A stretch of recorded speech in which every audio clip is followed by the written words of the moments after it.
ជំរាបសួរពុកម៉ែបងប្អូនជាកសិករ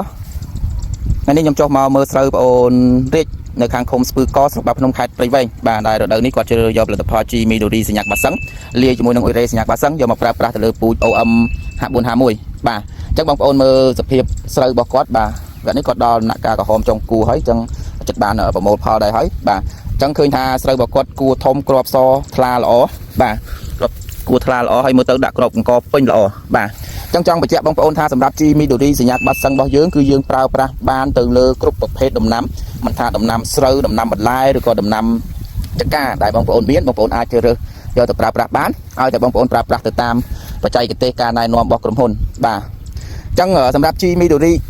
របស់យើងផងដែរតាក់ទងទៅនឹងអត្ថប្រយោជន៍ឬក៏គុណប្រយោជន៍របស់វាទី1វាជួយឲ្យដីរបស់យើងធូរបាទប្រើប្រាស់ GU មិនខូចដីបាទដីធូរដីមានជីវជាតិស្រូវស្រូបយកសារធាតុចិញ្ចឹមបានគ្រប់គ្រាន់បាទទី2វាជួយទៅដល់ប្រព័ន្ធឫសធ្វើឲ្យប្រព័ន្ធឫសរបស់យើងរឹងមាំបាទដើមរឹងបាទស្លឹកក្រាស់បាទទី3វាជួយកាត់បន្ថយកត្តាបំផ្លាញពីពពួកជំងឺហើយនិងសត្វល្អិតបានមួយចំនួនបាទទី3វាជួយឲ្យការដាក់បំពេញគ្រាប់បាទគ្រាប់អង្គពេញសាច់ល្អបាទហើយសបកស្រូវសស្អាតបាទសស្អាតទិន្នផលខ្ពស់បាទអញ្ចឹងបញ្ជាក់បងប្អូនឡើងវិញថាសម្រាប់ Midori ខាងយើងគឺយើងប្រើប្រាស់បានទៅលើគ្រប់ប្រភេទដំណាំបាទអញ្ចឹងបើបងប្អូនមានតម្រូវការប្រើប្រាស់ G Midori សញ្ញាបាសឹងក៏ដូចជាផលិតផលផ្សេងរបស់ក្រុមហ៊ុនអញ្ចឹងបងប្អូនអាចទំនាក់ទំនងរកទិញបានឬក៏សាកសួរព័ត៌មានបន្ថែមបានតាមរយៈលេខទូរស័ព្ទ 071 33 55 032 បាទអរគុណ